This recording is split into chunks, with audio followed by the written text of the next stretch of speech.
Hey guys, welcome Musky Road Rules Podcast. Thanks for tuning in, guys. You know what? I'm really excited. We have this new format, this new video format that I really like for the podcast. And guys, if you haven't subscribed, just go to Patreon, look up Musky Road Rules, and you'll see it there. We've got two different tiers. The first tier is just this video concept. But guys, we also have a second tier, and that first tier is $5.95 a month. Second tier is $6.95 a month. But with that, you're going to get access to a little bit more. One, you're going to get access to some of the live videos. And two, you're also going to get access to some little members discounts that you get with some of the tackle manufacturers, some promo codes, some cool stuff. So make sure you check that out. As always, guys, we do have a text line here. If you don't get to a live video or something, you can always text me. And to do that, all you have to do is go to hey, there's Gus Mantey. How's it Gus is going? going to be our guest on here tonight. But you can go to Lunge and Lures, our Lunge and Lures text line, which is 606-776-6570. You can take that and you can send us a text. Again, 606-776-6570. And let us know what you're thinking. Let us know what you like. Again, Lunge and Lures, makers of the 22 short, 22 long, 22 SS, the big old 50 cal, the Chubby Crankbait, the Alley Cat series, the LP, and the Stray Cat, as well as their spinners, the DC9, DC10, and the original Lunge and Tail. Make sure you check those out. Gus, you are the guest tonight on the podcast. How are we doing? I'm doing great. Just making it through the winter up here. It's, as you know, where you're at in the angle, it is cold and making a lot of ice. So ice fishing's been all right, but not a lot of snow yet. So Yeah. uh, not many snowmobilers around. So it's still kind of quiet up here in the North Woods. But I'm getting ready for show season. I'm getting super excited. I know, like you said, this will probably air after, but I'll be going to the Chicago show, and then you'll see me at the Minnesota Muskie Expo and the Wisconsin Muskie Expo in Wausau. And Oh, there's one in Waters Meet. End of March. There's a 1-day event in Waters Meet oh yeah. at the casino. Yep. Who's putting that on? Um, I'd have to look exactly, but it's an organization up there, and it's a lot of letters. It's like ICCP something. Oh, I love when something is put on by the alphabet. That is any event put on by the alphabet is my favorite. Well, that's cool. So you guys don't have much snow right now? We don't have that much either here. No, just we're getting a little bit of lake effect snow from Superior, and we're about to get 3 or 4 inches this weekend, so that'll be good. Yeah. We're getting yeah, we got a little bit last night. Kentucky's getting pummeled right now. No Kentucky's got more kidding. snow than we do. And it's pretty much, buy milk, buy groceries, go buy a big dog or something to sleep next to. Mhm. That's kind of where we're at in the whole thing. But the reason I'm having you on today is I want to talk some jerkbait stuff, and I've got a bunch of videos here that you've sent me and some that I got myself. But what I want to do is I want to talk about some different jerkbaits, some techniques. I know you're a big jerkbait guy. Mhm. Let's get into it. The first one, the series of the dive and rise jerkbaits. They're probably the oldest ones that are made. Probably the one that we is the most famous would be the suic, and it's a bait that I've done a ton of fishing with, and there's one right there. That's a beautiful one. That's a wooden one too, I can see. Oh, yeah. So do you have a preference, wood or plastic? My preference is still wood. Majority of Why? mine are wood. I just like I don't know, I like the I like having a bait with its own characteristics that's unique. You know that each of your wood one's gonna end up doing something different, than your last one. I know I had one of my favorite wooden Suics I lost a few years ago, and I was sad because I figured it might take a couple for me to get through to find one that works like that. But I know that's kind of the sucky part of it, but I really love the way that wooden Suics work. I've begun begun to love this high impact a little bit. Um, it's gone through the durability tests, no doubt. And I do want to use a little bit more, but I only have a couple, one or two or something like that. And they've worked, but I like the wooden unweighted ones. Those ones rise super quick. I don't think the high Yeah. impact ones do that at all. No, they don't. I like personally, I've actually gotten to where I like them both, but I've gotten to where Hmm. I like the high impact just because fishing up north here on the woods, we fish a lot of rock and they don't seem to wear out as bad as a traditional wooden one, you Hmm. know, when they hit into the rocks and stuff. So I've been throwing the high impact quite a bit and really like them. I haven't noticed that big of a difference myself. But, no, and are you a fan of what size range? So, like, 9-inch, the 10, the 12? Um, I got them. I don't have a Frankensuic, but I have the same amount of nines as tens as 12s. But I would say on a given day, I would use the 10 the most for Mhm, sure. Because if I'm going to downsize on something, I'll just use a smaller crankbait, an 8-inch Navin, or now recently, our good friend Nick Amrose makes a great dive mhm, and rise that's nice and small, like 7.5 inches or so, 8 inches. So I like those for downsizers. And then I love the 12 weighted, uh, which I know most people would be like, yeah, break that out in the fall, but midsummer, it's great. When you're mhm. ripping big rubber, you could, same deal, just use a big Suic. Yeah, anytime, it's one of those deals too, it complements big soft plastics because, it's just another bait that can occupy the same zone, that has a little bit Yep. different look to it, a little bit different action. And so you've got the stuff there, the capabilities of it to do a little bit different than you would with your soft plastic stuff. So, but I personally, I use a lot of the 10-inch. I use a lot of um weighted ones, or I'll buy non-weighted and I'll weight them myself. Um, I do that. With the high impact, they're like an almost weighted wood suic, I guess is the way I would describe them. They're not Mhm. like as buoyant as a non-weighted, but they don't hang as low as a weighted one would.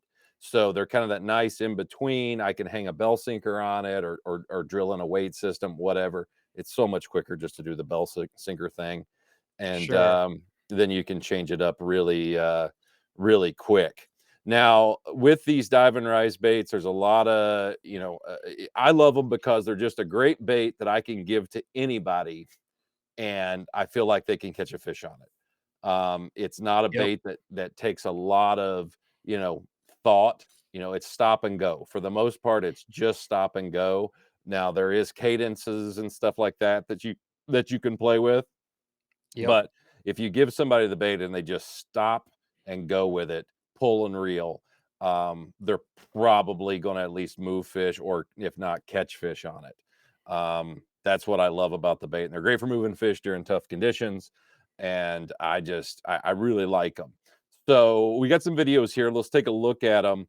The first one I got here actually it's a summer video of you, and it looks like kind of started late in there, but Oh, it that one? That's a spring one. That was a a colder spring one? water. Yep. You look Um, cold. I look old. Oh, it's Cold. cold. Yeah. Spring's cold. By you it is. Yeah. True. No, yeah, this is around opener, and that's on a high impact Suic there. And actually, when you were describing the high impact, I realized I actually never bought them as is. I waited to buy the high impacts when they came out with the adjustable weights. Sure. Yeah. I don't have one in the front here, but when I caught this fish in the video, I had it in there and I made it neutrally buoyant completely with Uh-huh. a about a 9-10 inch leader. It neither was rising or sinking when I wasn't doing anything. And that one came purely on just very slow, methodical pulls and long pauses. Nothing, no crazy twitches, nothing fancy on this one. This one was really just breaking it down slower than normal. We were trying some other things that day and just couldn't get them to go on erratic behavior in the spring, and it was a cold day, and we just had to slow it down and keep it in their face. So Yeah, now and that weighted system that you've got, it has the 2 weights in it, and that's something that, when I've weighted 'em in the past, I never did put that weight in the head of them. But now that they're doing it like that, it does offer, you can really get that nose going down by doing that. and I could get the bait a little bit deeper too. That was the deal. Those weeds haven't come up yet. We're still fishing deep weeds, and they were green, but they weren't up yet. So I felt like we had to get the bait further than 2, 3 feet down, and whether it was getting 3, 4 feet down, I'm pretty sure. I don't think I think that made the difference because we had 2 bites that day, or maybe 3, but we caught 2 fish, and both of them were on this exact bait, doing the exact same thing. Mhm. And that's that wild sucker pattern, which I think is probably their most one of their most famous patterns. Right. um, with them and stuff, and and you can see the retrieve there that you're doing. It's nothing special. It's kind of No. a boring, standard, just pull and reel type retrieve. And when you're using a dive and rise bait like that, personally, I like to use a faster reel Mhm. so I don't have to so I can pick up a lot of line in between the pulls, so there's not a huge pause there. I'm not moving the bait, I'm just picking up the line so I can feel, when a fish hits. Because with most baits, the strike is going to become during the pause. Yep. Occasionally you'll get one during the retrieve, but the strike um, comes during the pause. Now, here's a video. I've got a video right here I want to put up, and this is one that I think is kind of, a unique video to. I know for Lake of the Woods it is, but I've also seen this work in other waters, and it's, actually adding super extended pause, like a death rise and stuff in the bait. Oh, So sure. you'll see in this video the suic is out there a little bit. He just casted, and old George is working it in here. And about halfway in, I tell him to let it rise all the way to the surface. And one thing up here, especially on the woods, is when you let that bait, it's out there a little bit right there. When you let that bait rise to the surface like that, you'll actually see these fish come up and look at it. And the thing is these fish will actually hit these baits on the surface, or if you can get them interested in it, you can twitch it a little bit and get them to go. And that's kind of what happens here. And this is something that I know I've had work with crankbaits, I've had work with jerk baits, especially floating baits, is to get these fish to go. So you'll see here the bait is resting on the surface, and I'll tell him, give it a little twitch. We see the fish, Mhm. and boom, he eats it. So Boom. boom. That's what the fish says. That's what I said too. There's a boom. Called it. Yes. Called And your so shot.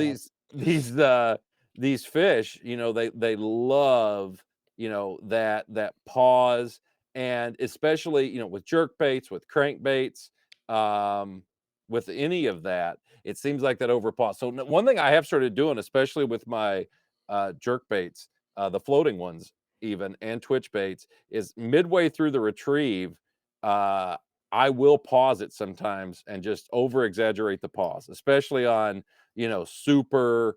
You can see here, this is a flat, calm day. Um, not much going on, but that extended pause. And if you get a fish to come up with it, um, it is pretty cool when you can get them to go and boom. Did you see that? I call it There's the again. boom. And there's another boom. Exactly. That's what I like. I like a good boom. It works out good. So that's the cool thing That's sweet. with these with suics or any of the floating baits. The next video here, Gus, you got me, is you clearly not paying attention, Clearly. Yep. clearly. And it looks like you're just working a shoreline. Yeah, basic shoreline, thick weeds, just rolling into summer peak.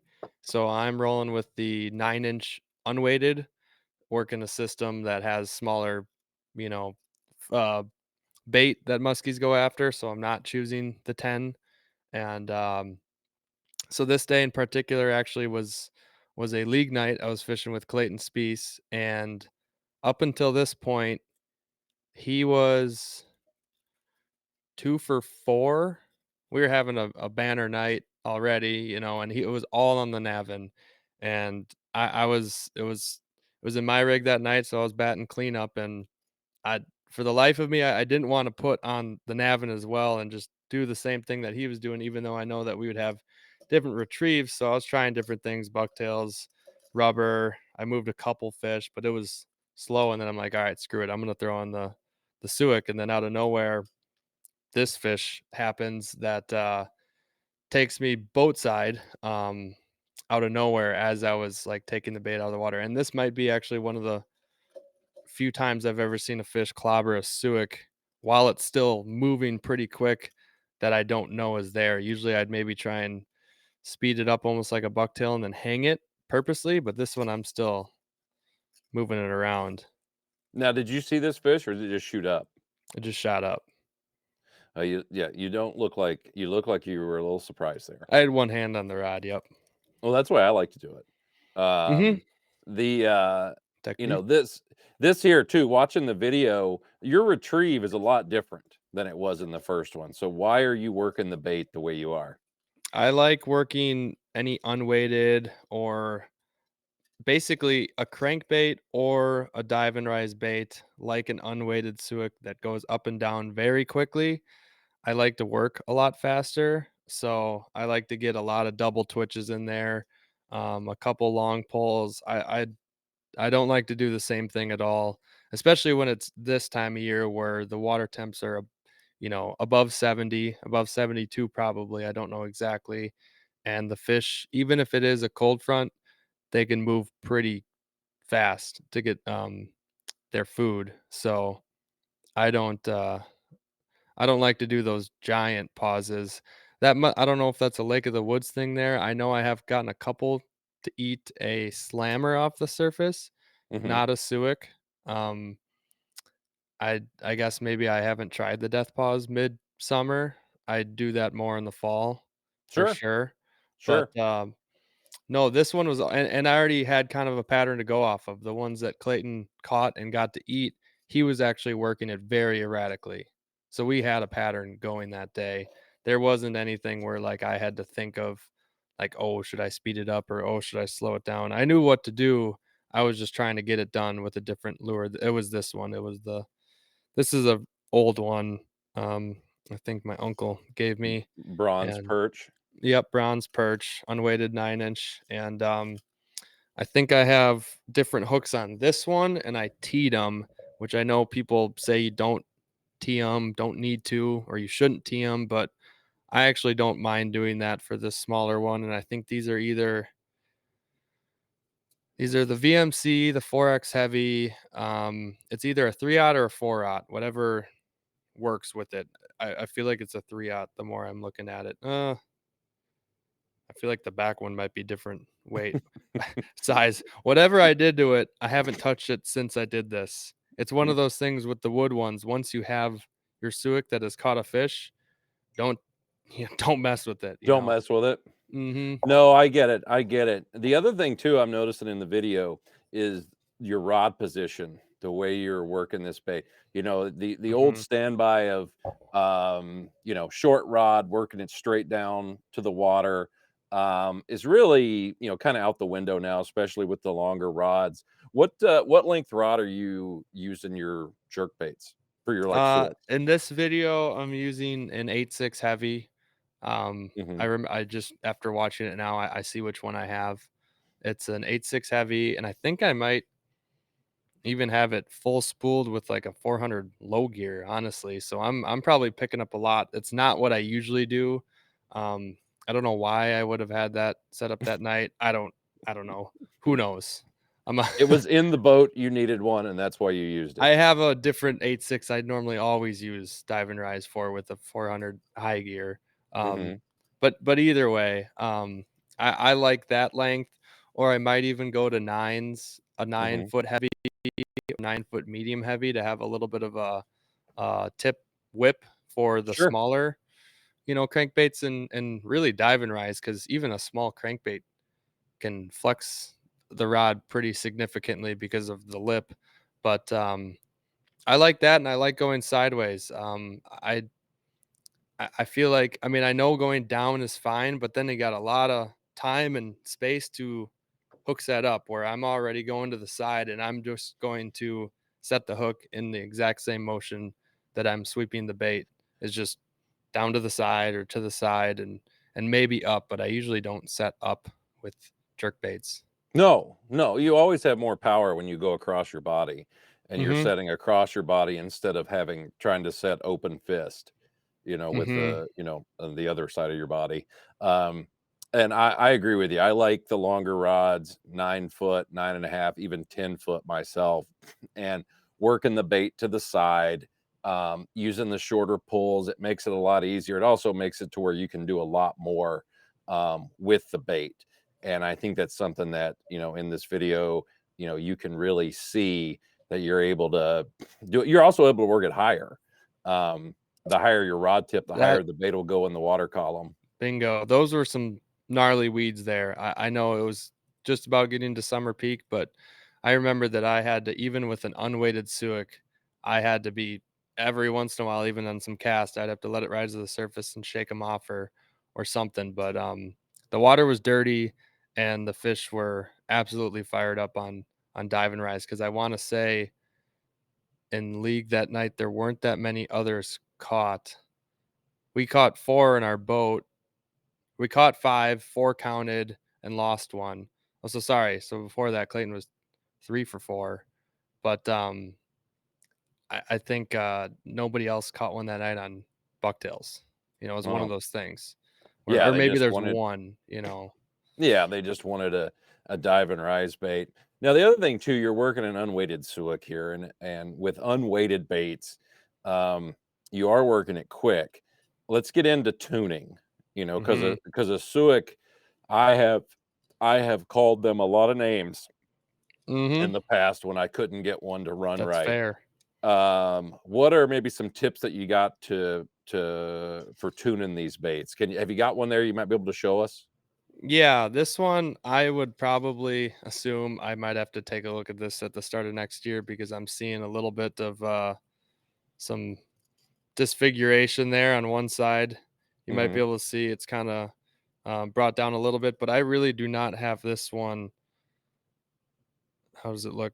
I don't have it bent that much No, at all. no, you're pretty, that I looks, yeah. I want this specific Suic right here to be working at most 2 feet down, one and Mhm, a half feet for the type of fishing that I'm looking for to get mhm, out of this one. And I sometimes have cupped the sides, but typically it's just the classic lay it on a flat surface and bend it down. Not like that. It's hard to show, but something where you can rest it, say this is a flat surface, and then just kind of yep, tilt and good, bend the suic down for that, and then mhm, taking a look at the eyelets, making sure they're aligned.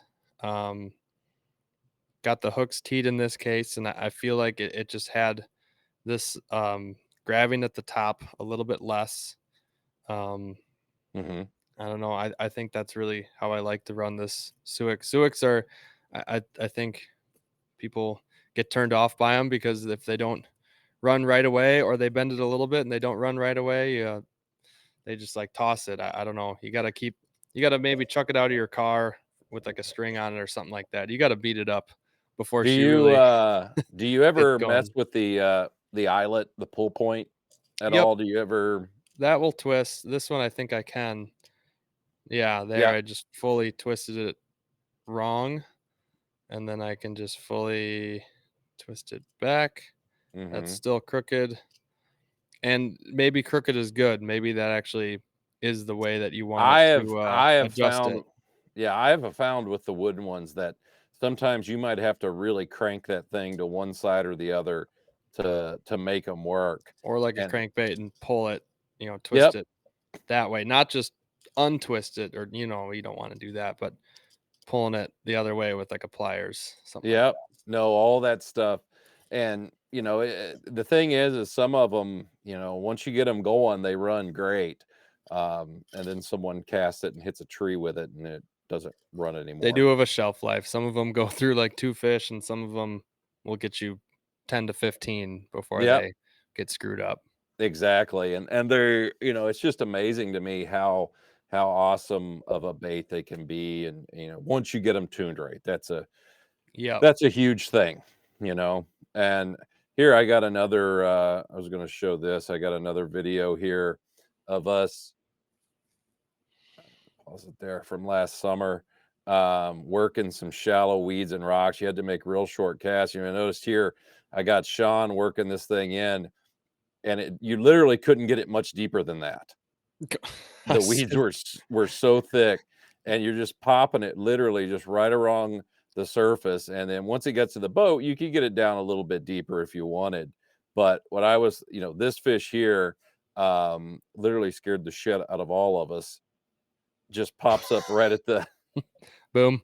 Right at boom. Another boom. Exactly. But you can see Unknown there, that boom. was when I was in my, I don't even know what size pants stage that was. But, Boot cut? boot that was not slim fit. I can tell you that. That was not slim fit. Dad pants? Oh, God. Yes. Yes, the dad pants.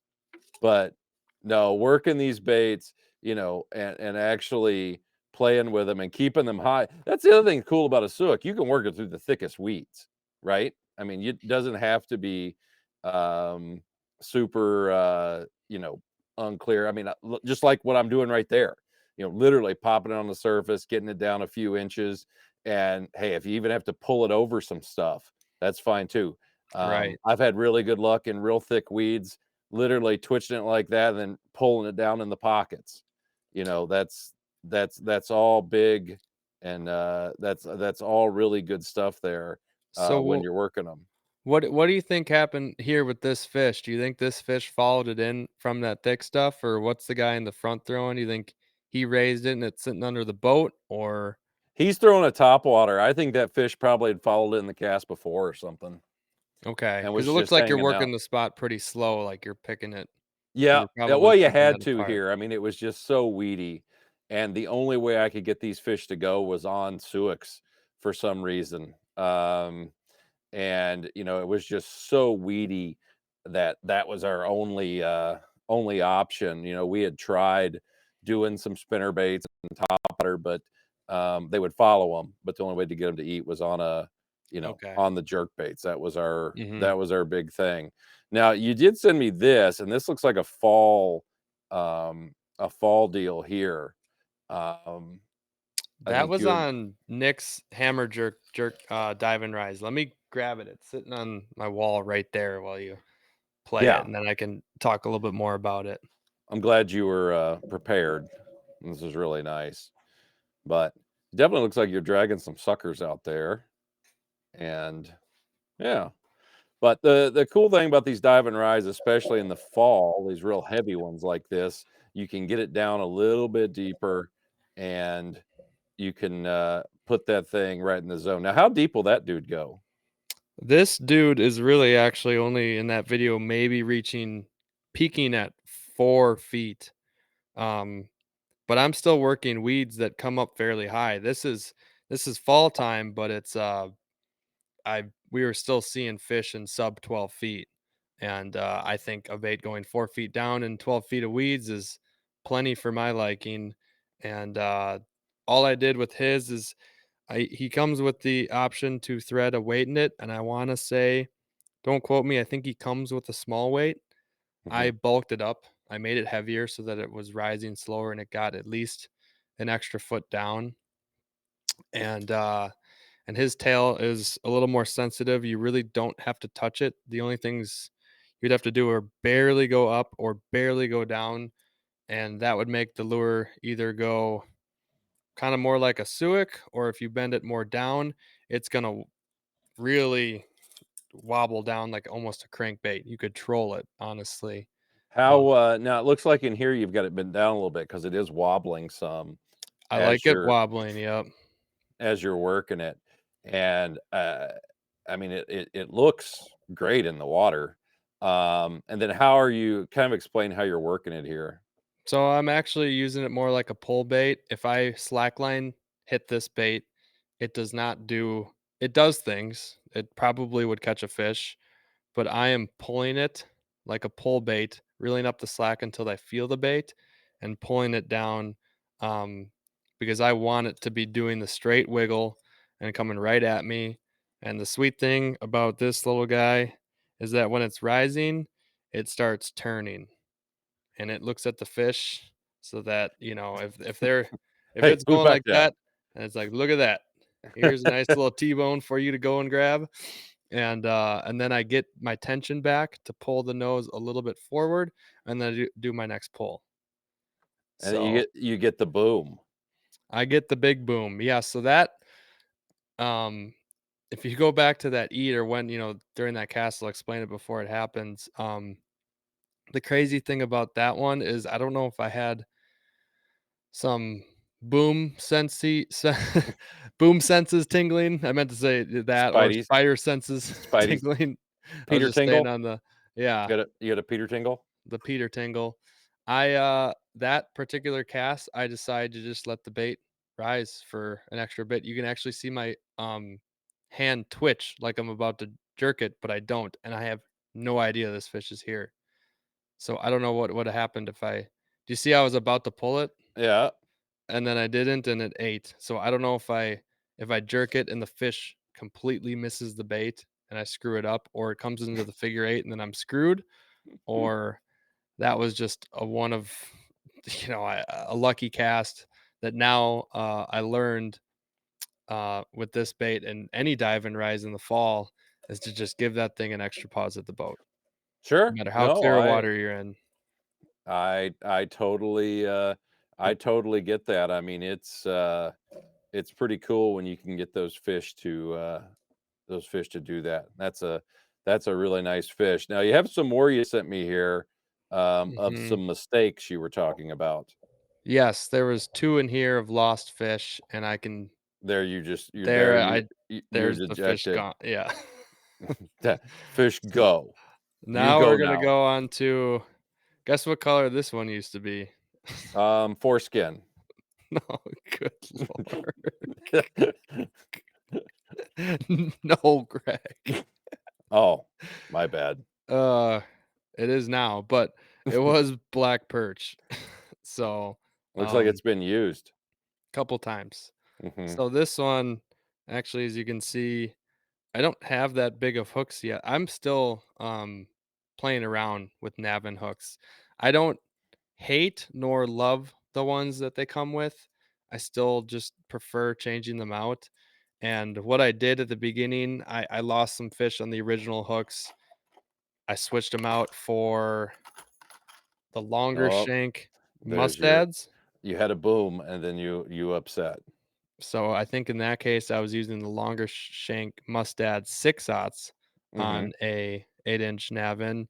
And then I was getting pissed and I threw 7/0 on the 8-inch Navin and I still just wasn't connecting. And I know the Navin, I work a lot more erratically, typically. And then I started switching to either a 4/0 BKK or an owner ST36 3/0, which I have on right here, and these things are a lot thinner. I'm always going to be using a smaller setup anyways for a dive and rise like this, so I don't mind going a thinner diameter hook.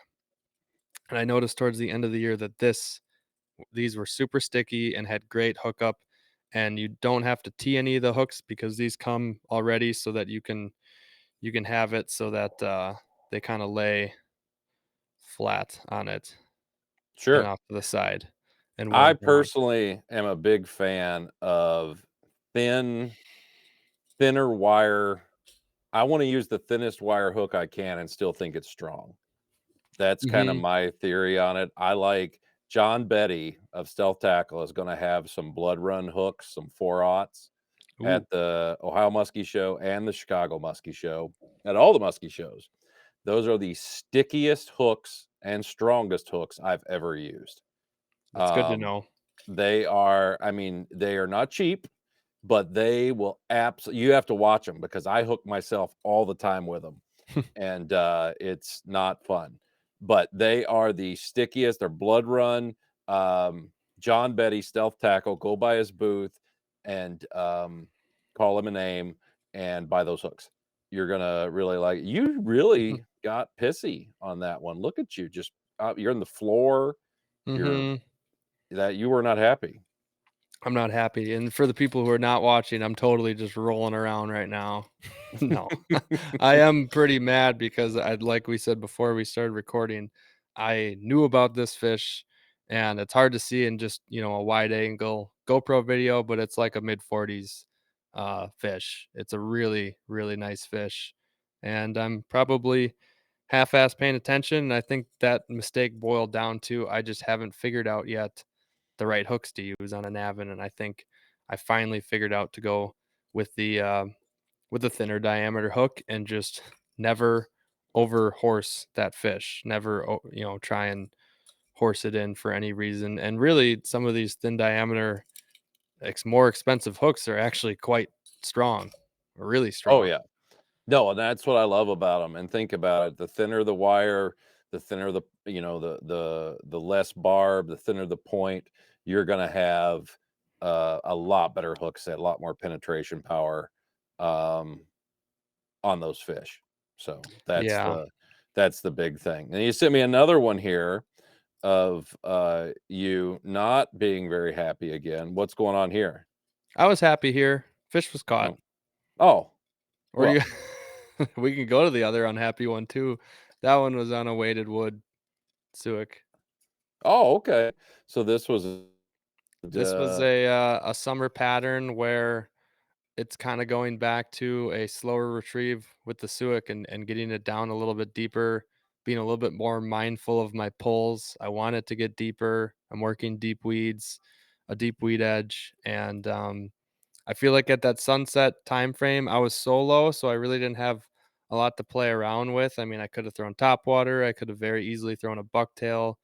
Um, I would think a bucktail would be better in this situation. It wasn't quite dark enough, I thought, for top water. And there was just a pattern where if it was sunset, even if I was solo or with people, I was throwing a weighted wood suic, and it seemed to be a pattern of like always in upper 30s, just wanted to T-bone it like mhm. within 20 feet of the boat for some reason. They just love it.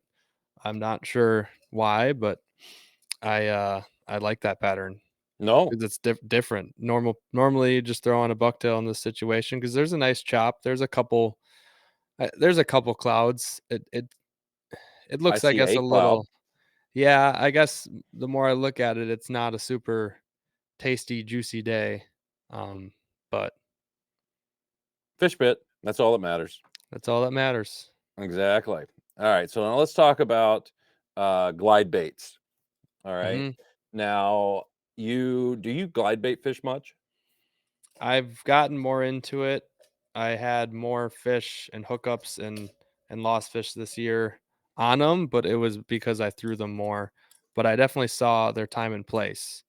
I finally used them in the fall. I feel like I never used them in the fall, and we saw some really nice fish doing it, and I caught a couple maybe one myself. It still wasn't a prominent thing in my tackle box, and it's stepping up. It's for sure still a spring thing. There was a couple we got on some really nasty summer days that they weren't moving on much else, and that's about it for me. It's not something that I've fully mastered yet. Like yourself and fishing southern reservoirs and shad based fisheries. You Well, guys live and die by them. what glide baits are you throwing? Um, I always have a couple phantoms. I got one hellhound that I like. It's the only one I own now. I think that's the hardtail. There's no soft tail in that one. I think we added a soft tail to it. And then I got some more boutique ones. Tom Super Glide this year I've actually really liked. He makes an unweighted 7-inch one, and that thing glides super smoothly. I really enjoyed it. The Conklin makes a great one. I know that one's been up in popularity now, and his pedigree is the one with the spinner off the back.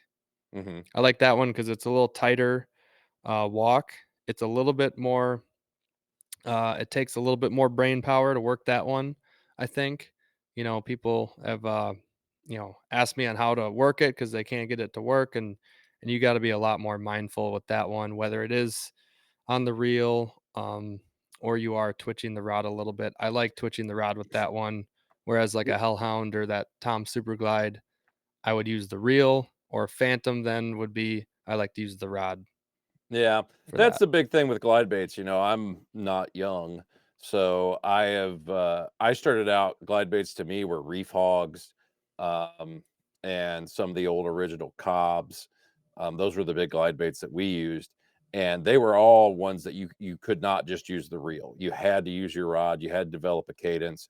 And still, one of my favorite glide baits is the Squircos, and you've got to Mhm. really get those cadence down. But a bait that's been really well for me the last, couple years that I really like is I've gotten into, like, the big, bass glide baits, and Oh yeah. so but they're very much a reel based glide bait. We'll put one up here, and this is one of the ones that I like using. You can see just by using the reel here. And what you're doing is you're doing like quarter turns. And if you're going to have a glide bait that you are going to use the reel on a lot, then you need a high speed reel.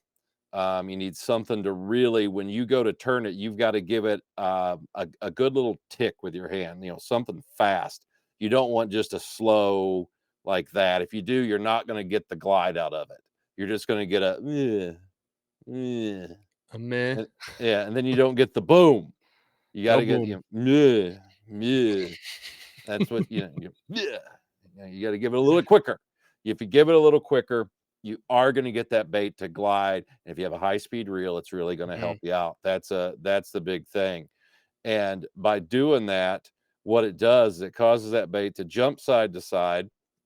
And I really like, you know, Oof. uh those a boom. That was a boom. That was more like a Uh, woof. wolf boom. Um, Yeah. and watch what look at this net jump. Look at me moving here. I'm in my 40s and I'm doing this. You should be very impressed. Wow. Exactly. We got the rod tip hung in the net. Way That to go. that rod is now smaller. Oh, Um, no. but no, but by doing that, and again, these big bass glide baits, I mean, this right here is a Spro um, glider. But I mean, these things are not, you can find some of the off-brand ones that are pretty reasonable. But I mean, we think musky baits are expensive. Get into the bass glide bait world. You're Oh, yeah. talking 150, 300, 400, $500 Yikes. uh, for these baits. But I will say these are the smoothest glide baits you'll ever use. If you want one that you just want to use the reel on, the bass guys, these big bass glide baits. When I say big, they're making these up to 10, 12, 13, 14 inches for these big, for these That's nuts. yeah, for these California reservoirs, your Sure. Arizona reservoirs for these big bass. And a lot of them are, I mean, if you want realistic, I mean, these things are painted in the most realistic patterns because they're fishing ultra, ultra, ultra clear water. And that's the big thing. So personally, I like the use your reel, the not the bleh, you got to go quick, and you'll like it. Quarter turns, and once you get used to it, well, I mean, it's super super easy. Now the other one is like what you were talking about, and that was, actually using the rod. So like this bait here, you can see I'm using a 9 foot glide bait rod here, but how I'm working it is I'm working it hard to the side, and I'm actually hitting that bait. One thing I found, especially early in the year, and I think it actually happens more often than that, but I don't throw the baits as much. Early in the year, by us, we get a lot of fish on glide baits, but the fish don't want to come up at them. So you have to work the glide bait slower, like what I'm doing here. I'm hitting it hard, getting it to jump, but I'm working these baits out of sight. I know a lot of guys have problems working a glide bait. There was a boom. Did you see the boom? I saw the Uh, boom. What um, happened? we lost the boom. Actually, the hook broke. Oh shit. I pull it in, the hook broke, but it was probably my fault because I'm an idiot. Um, but getting a glide bait down deeper, and you got to have basically confidence that that bait is gliding down. I'm getting this bait down, probably about 6 feet. Oh Um, wow. it's way out of sight. Heavyweight. Yeah, I'm wanting to get it way down there, and to me, I've found that to be super effective in the early spring, especially in cold water, is to get that bait down low. And what happens is you get those fish to hit it on as it rises to the boat. It's not rising, but as you're popping it up with the Up. rod tip, kind of giving it those up twitches and still getting it to glide. You can see there, I moved the rod up. As soon as I moved it up there, the fish hit. Yep. Um, Working that bait a little bit deeper, to me is huge, especially early in the year. And with these baits, with baits that you have to have a cadence to, a bait like a Jerko, baits like some of the, your boutique gliders that you were talking about, you got to get into that cadence with the rod. You just can't do it with the reel. You And do. that's where Yep. people have problems with. Yeah, and it seems like it's hard to get so that rod action that you're doing on that. I don't just from judging on the video, I don't know what it is. Is that about a 7, 8 inch glide bait? Is that That's or is 8. it With 8? the tail, it's probably close to 10. Okay, so it is a larger one. I've found that if you hit it that hard, but give it that long of a pull, those really small glide baits don't work as well. You definitely have to shorten your little pops. I don't know why I had like the little Italian hand up there on explaining it, but You gotta put oregano on it, and you pinch your cheeks. Um, the other thing with it too is your leaders, wire leaders. I have actually shortened my leaders a lot to like 6-inch stuff. Um, Seems to really help. swivel or no swivel on I don't gliders. like swivels, just solid wire. Hmm. Just a solid piece of boring ass wire, That'll and do. that's basically all you need. Hmm. You can do it with fluorocarbon. The problem with fluoro is if you add any pauses in there, you have a tendency it's gonna tangle up. It tangles up. I mean, even just a 49 strand wire. I if it's like oh if I oh it ticks me off if it's getting hung up on a suic or a crankbait or a glide bait. I just always question why am I even doing that, and then I switch. Exactly. So I wonder why you're doing it. I yeah. sit here and I go, why is he doing that? And yes, that's what I do. Yep. All right, last one here. Let's talk about some twitch baits. I know they're not jerk baits, but the twitch baits I think are something that work really, really well. During the PMTT, I've got a really good friend, Kevin Nash, who is the twitchiest person I think I've ever met. Loves throwing big twitch baits all times a year. And the one thing I'll say about Kevin is that if it's a really good bite, Kevin struggles. But if it's a tough bite, I wouldn't put it past him on catching some fish. Right. Slow, methodical, working area over. Loves his twitch baits. Able to really get in an area and make something happen. And you sent me a video here of you with a twitch bait fish. What do we got going on? So I lost it. It's probably 3 casts next from this. It's another dock up. Mm-hmm. This is about within 1 to 2 weeks of opener, but it's heating up now. I definitely have my dad throwing Oops, um a sorry. bucktail most likely because we're probably working into better water temps where I think like a decent sized single bladed bucktail would get it done. But I'm twitching in the back. I was probably working rubber that day too a little bit, or maybe some diving rise, but that was using the first ever 6-inch grandma I've ever bought. This thing, it's kind of gross looking. I've had to reglue the lip in once, and I think I did before this season, before this fish. And this one, I will give very erratic twitches, little mini pauses here and there. I probably should get better at doing a little bit more pausing throughout the cast, or maybe like I talked about in the late fall fish, a big pause near the boat. but I don't want it too close because I think, just like you'll see in this video, this fish absolutely fires up at a straight retrieve near the boat, and it's something that I've learned from, some of the twitch bait guys in the industry. I know Joe Bucher's talked about, his whatever Twitch thing. Good friend, the Guru, showed me firsthand kind of how to do it. Pretty much straight retrieve the last like third of the cast or quarter of the cast, and because if they're not going to eat the Twitch, I I just watched so many videos and seeing it firsthand now so many times where you're just twitching it by the boat, and if you're on finicky fish, they're just probably not going to eat it. They know you're there. They know the boat's there. I prefer to crank that bait down and get my rod tip in the water and get their eyes away from the boat, get them going down, and then do a big wide turn and hope they crush it at the top of the turn. And I've gotten a Sure. lot of fish to do this, and it's something that I've been trying to master. It is a pain in the ass to get them hooked up in that spot, and I keep botching because they're so fired up. They fire in so fast. It's like you're twitching, but then all of a sudden they fire up as fast as they would on a bucktail. And you did a good job of playing keep away with that one. I didn't expect it to come.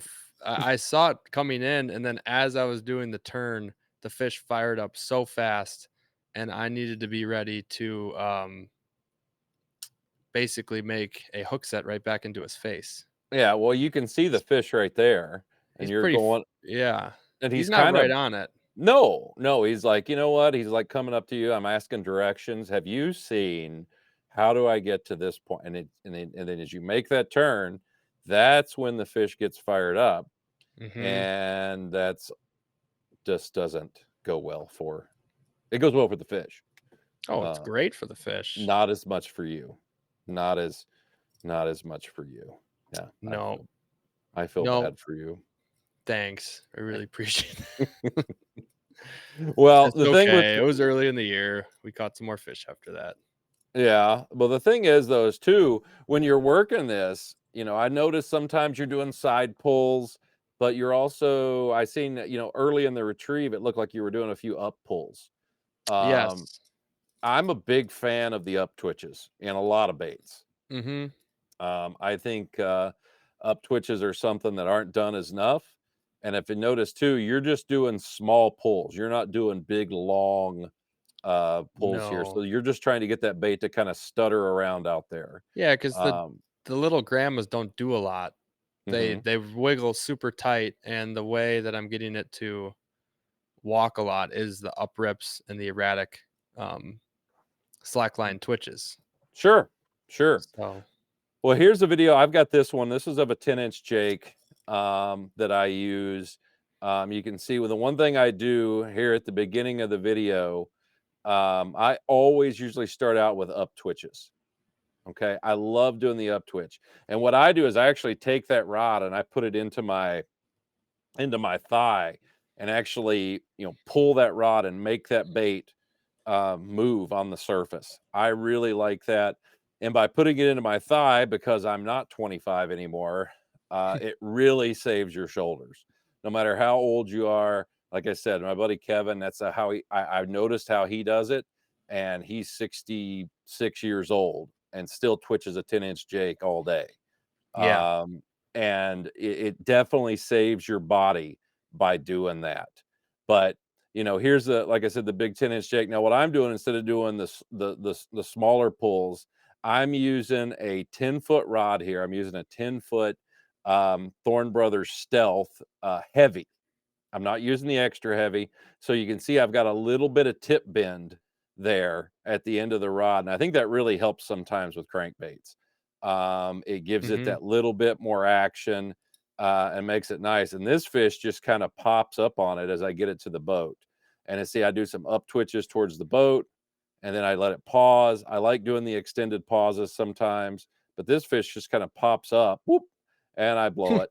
And then I blow it again and then Oh no, Greg. I miss it again, and then the fish is like, you know what? I feel sorry for you, and Eats it? no, no, Oh, no, no. He's like, you know what? I give you 3 chances, and you are really bad at this. so I'm leaving. Yes. So that's Feel that. very sorry for you, Greg. That's the deal. But if you notice, the one thing, especially with round lip crankbaits, the figure eight can be a bitch that they want to Sure. Oh, they yeah. want to roll out of the water. You'll see this guy here, and when I go into that turn there, I kind of let it float up a little bit. But with a round lip crankbait, getting it not to blow out of the water on the turn is hard to do because these Yeah. round lips like this, guys, these round, where's the camera? Oh, up. There it is. So these round lips can be tough. Slowing it down a little bit on the turn is something you almost have to do. The only way to not do that, and the only way to fix it, is if you got a bait like this. This is the big 13-inch grandma, but you can bend the lip like this on just about any crankbait. Okay, heating them up. I'm going to do a little video on how to do that as well, to heat up the lips and bend them. But by doing that, it still catches water in the turns. I love the 9-inch grandmas with the bent lips Yeah. because you can really, really fire those babies around. When you're dealing with a round lip like here, again, that turn can be, and it can cost you a fish. The bait blowing out of the water, you sitting there looking like an idiot, you get punched in the face, I cry. There's a lot of stuff that you can do with it, but being able to plan that turn and execute that turn is a really, really big deal. Why didn't that fish eat? Look at it. Why did I don't I know mean, why it didn't, it was like the second turn, it should have exploded on it it should have. I because it was got away from him on the first one because you didn't know it was there until you were turning, and Yes, then the next time, the bait was doing its thing and the fish was not doing its thing. it was very upsetting. No, Um, and it looks like I mean, I really like your idea on using something more like a heavy in that case. I like having the rod flex and almost like, flicking the bait around for crankbaits more so. mhm. But and then of course, because jigs can be such a pain in the ass in the figure eight, like you're just saying, they'll roll out of the water. That's the one bummer part about having too much flex. You can't once you jam that rod in the water, you got a lot going through, like a lot to work against, I should say, when you're You got to trying be a to. really big tough guy like me. That's Uh-huh. what you're saying. Yeah. Oof. Yeah, yeah, yeah, yeah, yeah. Tits out, tits out. That's how I like to throw crankbaits and eat ribs, um, And spinach. and spinach. Big thing of spinach. Tits out. Some Um, Popeye. but but no, I mean, the Twitch baits. Well, I think we've done good here. We went over 3 different styles of stop and go baits. All of them work. All of them have a time and place, and they all can work for you down the road. But well, Gus, thanks for coming on here tonight. How can somebody get a hold of you if they want to go fishing with you? Yeah, thank you, Greg, for having me on here. This is a great time kind of walking through videos. I like this format. I hope people really enjoy this and getting to see your awesome face every week or It is. month, I'm I mean. bloated. Yeah. The I've got on the bloat me feature on Oh, my good. Yeah. yeah. Most people don't realize you can buy a camera that'll bloat you, and Nice. that's what I did. I got the beard feature on. I'm actually clean shaven right now, You're totally. you're So actually clean shit. You're Chinese too. This is really am that's an I amazing camera you have. sorry. um, it's not great on this computer, but it does the job. Anyways, you can reach me at Suggs Fishing on Instagram or Facebook, or reach me at my cell phone 920-264-3816. Shoot me a text or call. If I don't answer, voicemail. If you want to get out this year, I got plenty of dates available as of now. And then once it goes through show season and April and May, I start to get heavily booked. Also running some smallmouth bass trips in ice off in May until musky season opens, which is May 24th for the northern half of Wisconsin. And I'm out of Philo County. Nice. Well, like I said, guys, thanks for listening. We got I'm gonna have a lot more guests on like Gus. Some better, some worse. Definitely better. Lots better. But no, we're gonna have a lot of guys on, and if you like the format, like I said, the audio will always be free. But if you want to join us, click on Patreon there. It's it's not that much a month, and I think we can do really good things. And I can't wait to do more of this. I'd like to get Gus on for a live one where you can ask people can get on and ask questions and everything. So that would be that'd be a lot of fun. So guys, we're gonna wrap it up here, and we will talk to you later. Gus, thank you.